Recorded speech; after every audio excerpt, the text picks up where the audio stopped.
Assalamualaikum dan salam sejahtera. Ini slot yang terakhir dalam slide PowerPoint ini, yaitu harapan. Jadi setelah bermula dengan pengenalan, isu keprihatinan, cabaran, maka berakhir dengan harapan. Saya rasa siapapun di dunia ini, di Malaysia ini ataupun di Sabah ini, menaruh harapan agar politik kita ini ada perubahan. Sebab apapun kita kena tahu, untuk mengubah nasib rakyat, mengubah keadaan negeri ini, mengubah pembangunan negeri ini, mesti ada political will, kesungguhan orang-orang politik. Kalau orang politik kita macam yang jenis sebelum ini, lepak je memanjang cari projek, mengkayakan diri sendiri, beginilah kita ini sampai bila-bila. Okey, harapan saya kepada penggerak-penggerak parti ataupun orang-orang yang mendukung parti ataupun yang berminat dalam hal-hal politik ini, jadilah kita pemimpin dalam lingkungan kita. Jadi lokomotif. Kalau kereta api itu kan kepalanya tu. Jangan jadi yang begini nih. Gerabak ni mengikut saja. Sekadar memeriahkan suasana. Ada yang jadi mat pacak di istana, ada yang jadi tukang kompang, ada yang jadi tukang bawa manggar. Jadi kalau semua pakat-pakat menjadi gerabak, kesian pemimpin. Terlampau berat beban mau ditarik ini. Kalau setiap ini boleh jadi pemimpin kecil, saya rasa ringan. Senang tercapai perjuangan parti. Jangan suka duduk di belakang. Perangai orang kita ni, dia tidak suka ke depan, dia tidak suka memimpin. Janganlah kita kata dalam parti, saya ni geng-geng rauda di Masjid Rauda.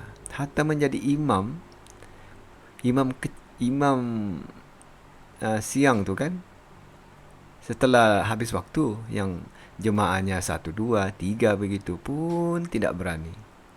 Yang mudanya sama, yang tuanya pun sama. Jadi kita ni kan, susah, kita tidak ada sense, tidak ada perasaan mau bertanggungjawab untuk memimpin itu. Kita hanya menunggu dipimpin. Ini yang susah maju orang Malaysia ni, terutama Melayu dan Bumi Putra. Orang Cina ni lain sikit. Orang Cina ni dia suka ke depan, suka menunjukkan diri, suka mencuba sesuatu, berani membuat sesuatu. Jadi jangan heran kalau orang Cina walaupun minoriti, tapi mereka menguasai lebih kurang, tidak silap saya, 60% ekonomi Malaysia. Kerana mereka ni ada keberanian. Selagi kita beginilah Melayu Putra ni sekadar jadi gerabak kereta api. Dan ini, jangan kita menjadi liability, menjadi beban kepada parti. Terutama anak-anak muda ni. Sudahlah jadi gerabak kereta api. Kalau di Facebook, di laman sosial, di TikTok, dia tidak boleh kawal dia punya panas baran, dia punya, kadang-kadang pemikirannya itu terlampau cetek, terlampau dangkal, sampai nampak bodohnya. Jadi kalau orang-orang beginilah yang menjadi penggerak dalam parti, akhirnya mereka menjadi beban kepada parti. Kenapa? Sebab mereka itu menjadi liability. Macam siapa budak sempurna yang rajin betul menembak Musa Aman tu. Dia dulu tu pemuda DAP Sandakan. Zulfazli, oleh kerana terlampau lantang, terlampau, entahlah, saya pun meluat tengok. Jadi akhirnya dipecat dari parti. Kenapa? Sudah menjadi beban, tidak ada guna disimpan. Okey, sebab kalau semua pakat-pakat menjadi lokomotif, menjadi gerabak kereta api, menunggu untuk ditarik, menunggu untuk dipimpin, maka kesian. Kita kena cari pemimpin yang betul-betul hebat dan penat menjadi ketua ni, YB ke, ketua bahagian ke, atau presiden parti ke. Kalau semua mengharap seorang, yang ini semua jadi begini, penumpang tunggu diangkat, tunggu dinaikkan, tak ke mana tu parti. Sebab bila ini tiada, maka roh tenggelam tu parti. Ini banyak berlaku parti-parti kecil. Kalau kamu tengok dulu kan, macam-macam PDS lah, PBRS lah, apalah. Bila pemimpinnya tiada, habis. Sebab yang ada di dalam itu rata-ratanya adalah gerabak kereta api. beban kepada ketua. Belajarlah menjadi ketua, tidak juga susah. Tidak jadi.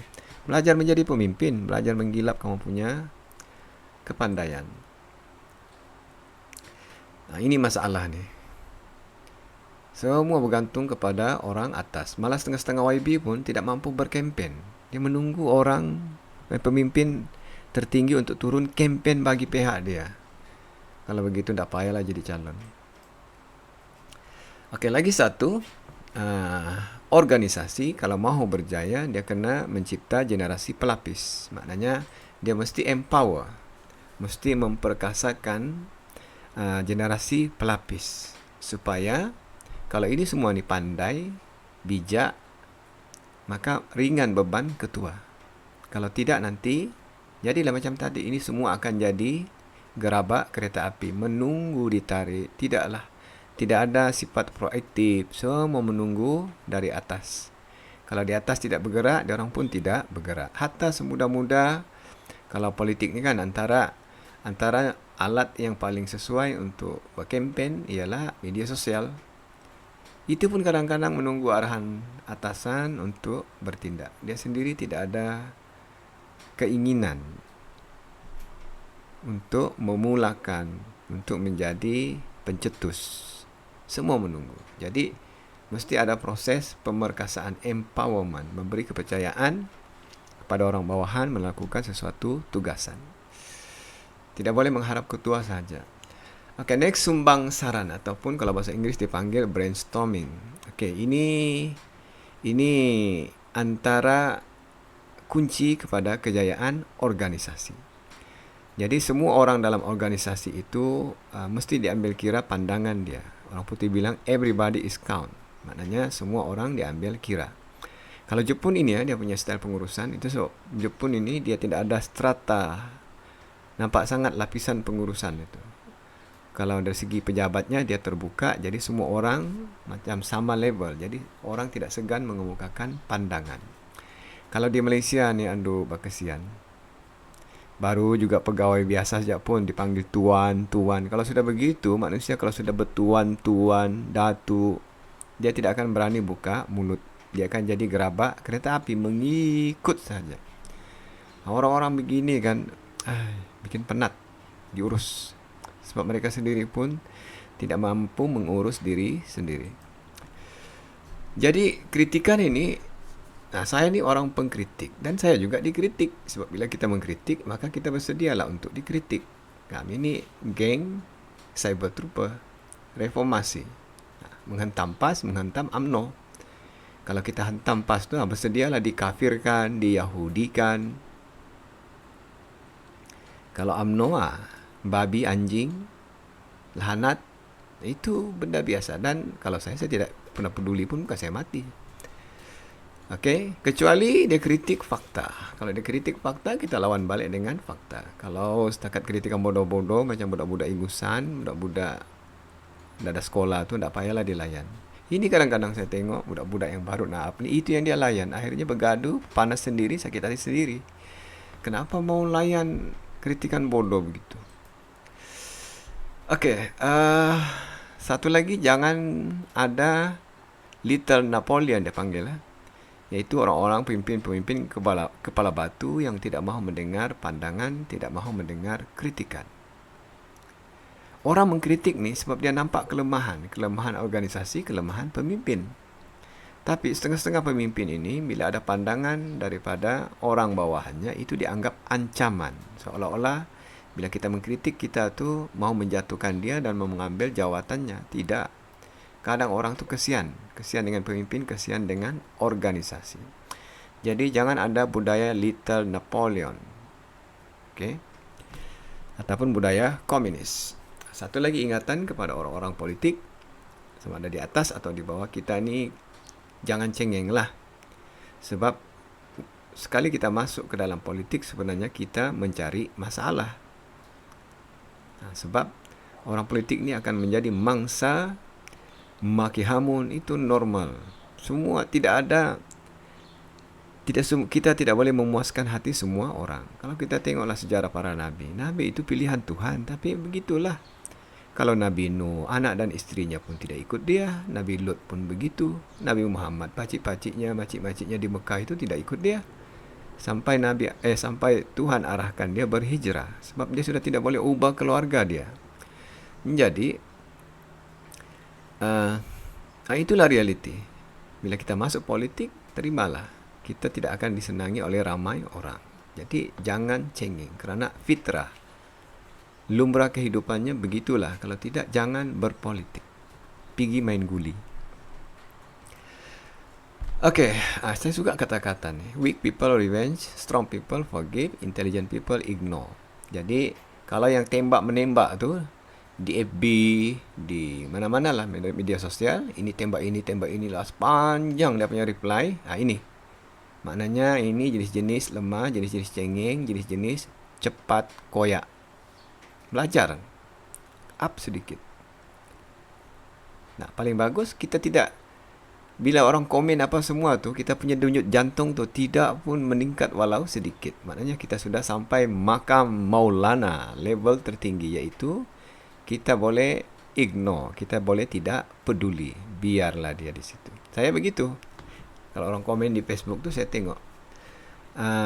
Kadang-kadang saya komen juga saja. Kadang-kadang mengasih panas saja. Nama saya sakit hati ke apakah? Tidak ada. Ini. Jadi tenang kita punya jiwa. Tapi untuk sampai level ini susah. Kita kena belajar. Belajar perlahan-lahan kita akan jadi begini ni. Kalau sudah begini, tenanglah jiwa kamu. Okey, ada lagi satu perangai orang politik ini, dia macam budak-budak tau. Dia insecure, dia rasa dia tidak selamat, suka merengek. Kan? Contohlah kalau di Sabah ni, antara sentimen yang diguna dari dulu sampai sekarang saya tengok, okey, sentimen anti Semenanjung. Seolah-olah orang Semenanjung itu berpakat-pakat mahu merampas harta di negeri Sabah. Seolah-olah pemimpin-pemimpin Semenanjung itu berpakat-pakat mahu menjatuhkan parti-parti tempatan di Sabah. Sedangkan politik memang begitulah. Untung sabut timbul. Kan? Kalau tidak, tenggelam. Dia hanya persaingan biasa. Saya rasa tidak adalah begitu. Itu naratif yang sengaja diwujud-wujudkan oleh pemimpin-pemimpin yang cengeng. Nah, ini.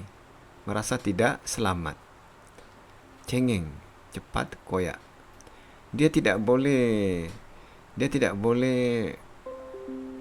menggerakkan massa ataupun kelompok rakyat ini untuk menyokong dia, maka dia merengeklah macam baby, merengek, minta dikasihani. Tidak bagus ini. Okey, satu lagi, jangan lembek, jangan lemah. Okey, sebab orang cengeng ni selalunya yang jenis lemah lah. Kalau kita lemah ni senanglah kita diayam-ayam. Ini yang saya rasa banyak berlaku di Sabah ni. Pemimpin kita ni dulu, tidak payah sebut nama parti lah. Kalau jumpa orang KL itu kan, seolah-olah orang KL ni macam turun dari kayangan. Datuk, tuan.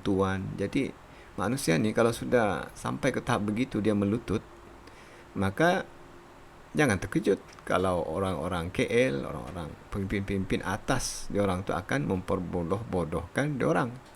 Sebab terlampau memuja, terlampau lembek, terlampau lemah. Sedangkan sama label saja pun, sama-sama juga pemimpin parti. Ini yang saya tidak boleh terima ni. Terlampau merendah diri sampai jadi ayam. Tidak boleh. Bukanlah bermakna kita ni sombong, tidak.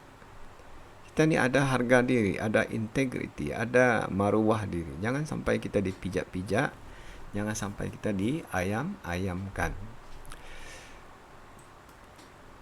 Okey, ini yang paling kontroversi dalam politik.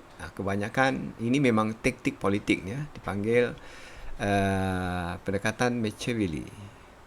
Machiavelli ini penulis buku The Prince, iaitu taktik, kalau kamu tengok philosophical cara untuk kita berkuasa sebenarnya. Okey, dia ada dua taktik yang biasa. Okey, secara amnya, politik Machiavelli ini dia matlamat menghalalkan cara. Kita guna rasuah untuk berkuasa. Kita guna fitnah untuk mendapatkan kuasa. Itu dipanggil matlamat menghalalkan cara. Dalam mana-mana agama saya rasa itu haram, tidak boleh. Tidak boleh kita mencuri duit orang kaya untuk bagi sedekah dengan orang miskin. Itu Robin Hood. Robin Hood begitu. Dia rampas harta orang kaya, dia rompak orang kaya untuk bagi makan orang miskin. Jadi di kalangan orang miskin dia dianggap wira, tapi dia sebenarnya juga celaka, pencuri. Di Malaysia ini dua yang biasa ya. Rasuah politik untuk berkuasa. Yang kedua, buat fitnah. US biasa nih. US dia akan cipta musuh bayangan. Kalau kami ingat lagi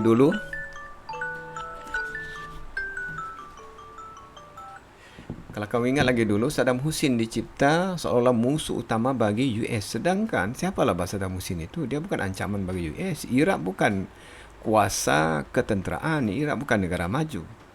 Tapi US sengaja buat begitu supaya dia ada tiket untuk menyerang Irak. Bila dia serang Irak, maka dia dapat minyak dengan harga yang murah. Sebab masa itu Irak dalam top 5 takungan minyak dunia. Itu saja dia punya target.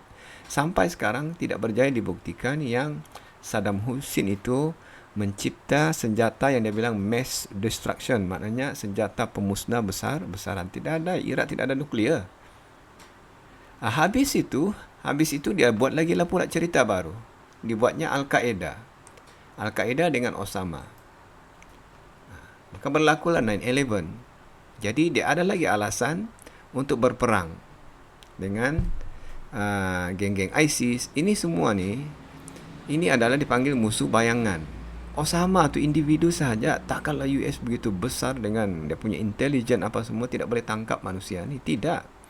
Dia ni hanya musuh yang dicipta supaya US itu boleh membuat serangan. Sebab bila dia menyerang sesuatu negara, maka negara itu terpaksa beli dia punya senjata. Jadi akhirnya perang itu, ada satu pendapat dia bilang, war is organized crime. Maknanya sengaja dirancang perang itu supaya berlaku jual beli senjata. Itu sahaja. Akhirnya matlamatnya bisnis, ekonomi. Ini memang biasa nih. Kita cipta musuh bayangan. Nanti kita tengok Malaysia. Ini. Kalau DAP kita tahulah. Mahathir yang memulakan ni. Sentimen anti-DAP, anti-Cina. Mahathir yang mula. Dan ini melekat kuat di kepala orang Melayu. Termasuk orang Sabah pun. Ada sudah terjangkit dengan sentimen bangang ini. Sampai sekarang tidak ada satu pun pemimpin DAP ditangkap di bawah akta hasutan sebab membawa pahaman komunis. Ini masalah di Malaysia ni. Apabila orang agama sendiri pun sudah menjadi kaki fitnah. Kenapa? Sama juga seperti orang politik. Dia mahu kekuasaan. Setelah berkuasa tidak ada juga gunanya. Kalau kita tengok Kelantan pun miskin. Air pun masalah. Kedah pun miskin. Terengganu pun begitu. Ini. Pasal mereka pun tidak ada kepimpinan, tidak ada leadership. Mereka mendapat kuasa dengan cara salah, cara Machiavelli, matlamat menghalalkan cara. Maka ditiuplah sentimen agama, sentimen Islam, ditiuplah sentimen Melayu. Dan sebenarnya dalam kes-kes fitnah ini, kebanyakannya yang menang adalah orang yang difitnah. Mereka tuduh Lim Guan Eng membuat fitnah. Akhirnya Lim Guan Eng menang saman fitnah. Kamu bayang, banyak ni kes. Orang DAP menang saman fitnah dengan geng-geng PAS Ustaz ini. Jadi, akhirnya terbukti bahawa Ustaz-Ustaz itu pembohong, pemfitnah. Celaka betul orang-orang begini. Banyak ni ya, kes-kes begini. Dan si Anwar banyak kali menang. Juta ada orang punya, macam Guan Eng ni, juta sudah dia punya duit. Hasil saman fitnah sahaja. Nurul Izzah pernah menang. Lain lagi pemimpin-pemimpin amanah tu. Okey. Ini kita panggil membunuh watak. Dia ni, taktik yang pertama tadi, Machiavelli ni, taktiknya yang pertama ialah cipta musuh bayangan. Yang kedua ialah kita bunuh watak. Maknanya begini. Kalau saya mau nampak baik, tidak payah saya buat kebaikan. Cukup saya tunjuk musuh saya itu terlampau jahat. Inilah Mahathir. Mahathir punya taktik. Dia tahu Anwar ini terlampau kuat untuk dia jatuhkan secara berdepan. Maka dia gunalah taktik politik Machiavelli. Dialah yang membawa naratif DAP ini komunis, Anwar ejen Yahudi, Anwar ejen US, Anwar LGBT. Kenapa? Sebab dia mau bunuh watak itu. Tapi Tuhan itu maha adil. Akhirnya Mahathir jatuh dalam keadaan hina. hilang uang pertaruhan tidak pernah berlaku dalam sejarah Malaysia. Seorang negarawan kalah dengan hilang uang pertaruhan, anak beranak lagi. Nah, belajarlah daripada sejarah itu. Okey, jangan guna dua ni. Ini memang politik celaka ni, haram. Kita tidak boleh menggunakan cara yang salah untuk mencapai matlamat yang baik. Itu dipanggil matlamat menghalalkan cara. The end justify the means, dipanggil. Lebih kurang begitu. Okey, lagi satu kita hati-hati di laman sosial ni. Ini kajian daripada MIT, Massachusetts Technology, Institute of Technology. Dia kaji, saya rasa dia Twitter berjuta status di Twitter, tidak silap saya. Hasil kajian mereka mendapati bahawa berita palsu, berita fitnah itu 70% lebih dikongsi, share berbanding yang benar. Sama lah kalau kau tengok di Facebook, di ini, memang cerita-cerita bodoh, cerita-cerita palsu, cerita-cerita kalau di anu ni selalunya cerita hantu, cerita. Kalau agama cerita wali terbang lah, jumpa Nabi Khidir, itu yang dikongsi banyak orang berbanding dengan cerita yang benar.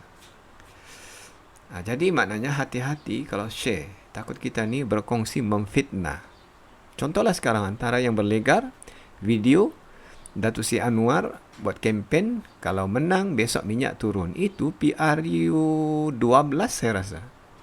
PRU 12 masih lagi dibawa sampai sekarang oleh geng-geng PAS, PN.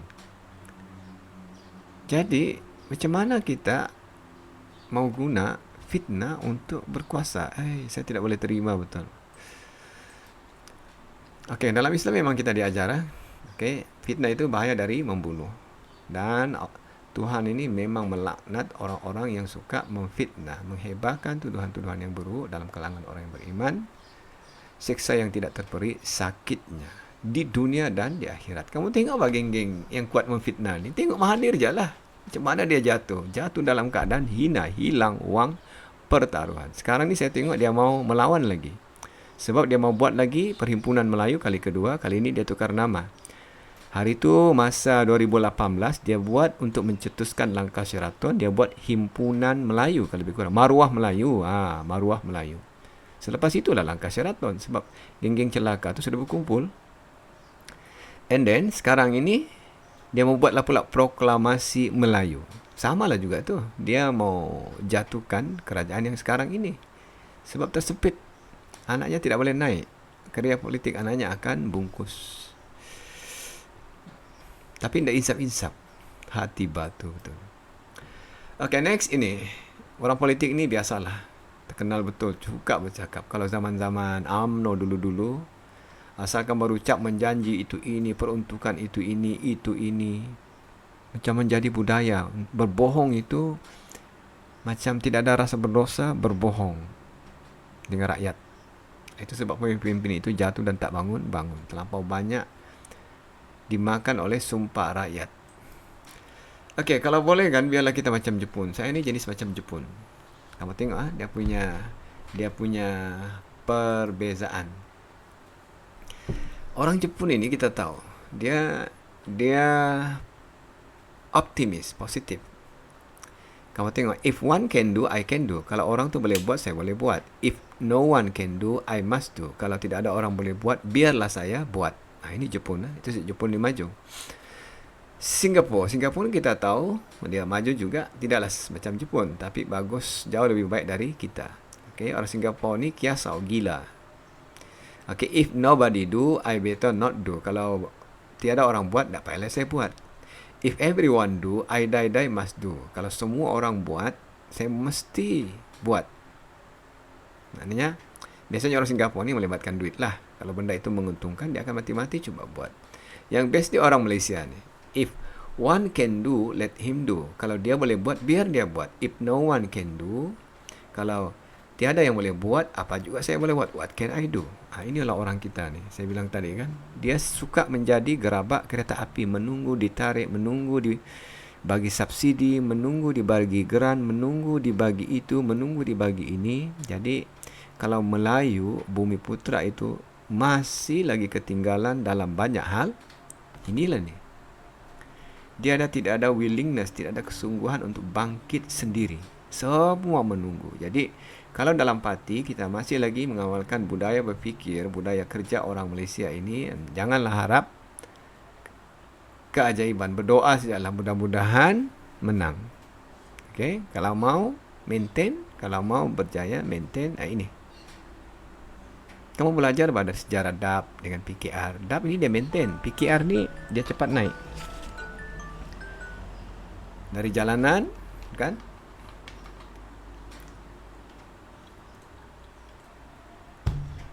Menjadi kerajaan.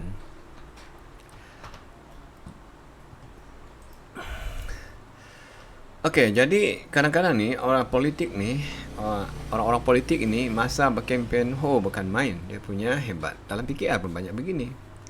Dululah, bila sudah geng-geng tu lari, masa sebelum mau naik itu bukan main dia punya semangat. Tapi bila sudah dapat jawatan, tidak juga nampak dia punya prestasi, performance. Jadi bukanlah menang perang itu yang penting sangat, tapi ialah bagaimana kita mengurus masa aman. Maknanya setelah kita berkuasa. Jadi kalau boleh kan, janganlah kita jenis yang suka bercakap. Saya benci betul kalau yang begini. Kalau saya ini kan bergaul juga dengan orang-orang biasa. Kadang di masjid, bila kita mau buat program itu, dia punya cadangan bukan main. Sekali mau dibuat, tak ada yang mau turun. Macam dalam bulan puasa ni, saya ada cadangkan mau buat bantuan awal puasa. Bukan main. Siap membeli syarat lagi di warung. Sekalinya tak ada satu pun bergerak. Jadi, kalau saya buat sendiri pun saya tidak mampu. Sebab diperlukan dana, duit. Jadi itulah masa orang kita ni bercakap, pandai, malas buat kerja. Okey, yang keenam, muhasabah diri. Ini penting. Saya rasa mana-mana pun dalam kerja dalam organisasi, kita kena mengakui yang kita ni bukanlah yang terbaik. Sekali-sekala kita kena muhasabah diri, mengakui kelemahan diri. Masalah sekarang ni yang banyak ialah kita muhasabah orang, muhasabah parti orang. Ini yang banyak ni. Muhasabah parti orang. Ada slack sikit, mulalah kita up status ini. Ada slack sikit, sedangkan partinya pun lemah juga. Kadang-kadang kan, bukan kerana pihak lawan itu terlampau kuat, tapi sebab partinya pun lemah juga. Jadi kalau lemah, macam mana mau melawan? Kan? Patutnya kita muhasabah diri, perkuatkan diri sendiri, perkuatkan parti sendiri. Bukan asyik mengintai kelemahan orang lain. Ini masalah. Saya tengok. Okay. Next. Okay, saya ni guru biologi. Antara benda yang kami belajar dan saya ajar ialah konsep evolusi. Kenapa dinosaur mati? Dia punya prinsip evolusi ini senang sahaja. Survival of the fittest. Maknanya siapa yang paling sesuai dengan kehendak persekitaran. Sebab persekitaran akan sentiasa berubah. Maknanya kan, oleh kerana cita ni laju, maka ini pun mesti akan laju. Maknanya baka-baka atau generasi-generasi yang lambat tu akan mati dimakan. Jadi yang tinggal nanti ialah the fittest, yang paling bagus. Jadi dalam landscape politik pun begitu juga. Landscape politik sentiasa berubah-ubah.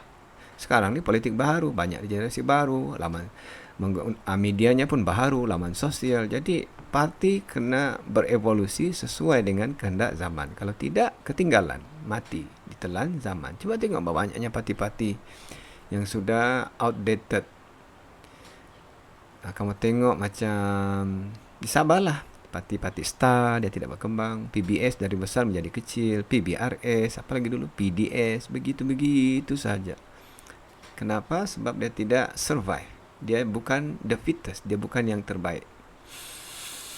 Jadi mau tidak mau kita kena berevolusi sesuai dengan kehendak zaman.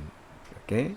Sebab sekarang ni berlaku pertumbungan generasi, iaitu orang-orang politik yang geng-geng ini masih ada, dan yang ini pun dalam proses mau masuk ke dalam parti. Jadi kadang-kadang generasi ini pandangannya terhadap ini lain. Dia pandang seolah-olah ini ni terlampau rigid. Begitu juga ini ni, dia akan pandang yang generasi ini terlampau agresif, terlampau kebudak-budakan, itu dan ini. Jadi mau tidak mau kita kena ikut dengan perubahan zaman. Contohlah, Penggunaan berkempen di TikTok. Itu antara kekuatan PN dan PAS. TikTok.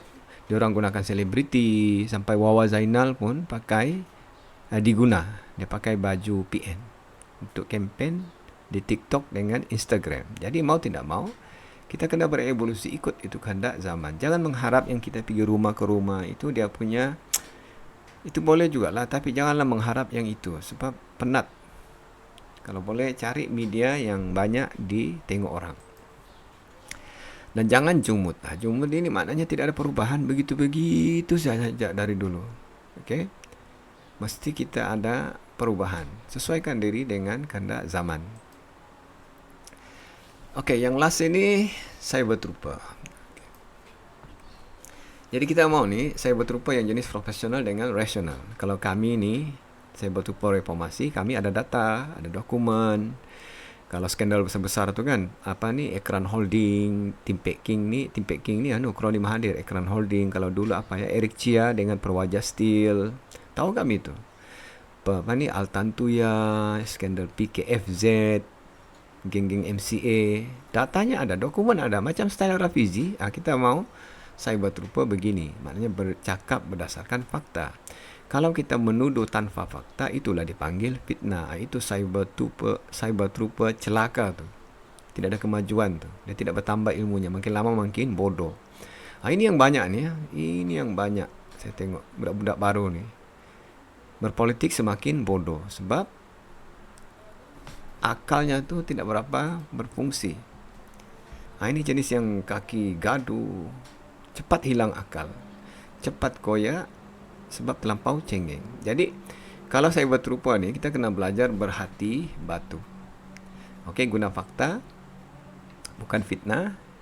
Dan kita kena belajar begini, keras hati, hati batu. Macam mana orang cakap, yang penting kita punya fakta itu betul.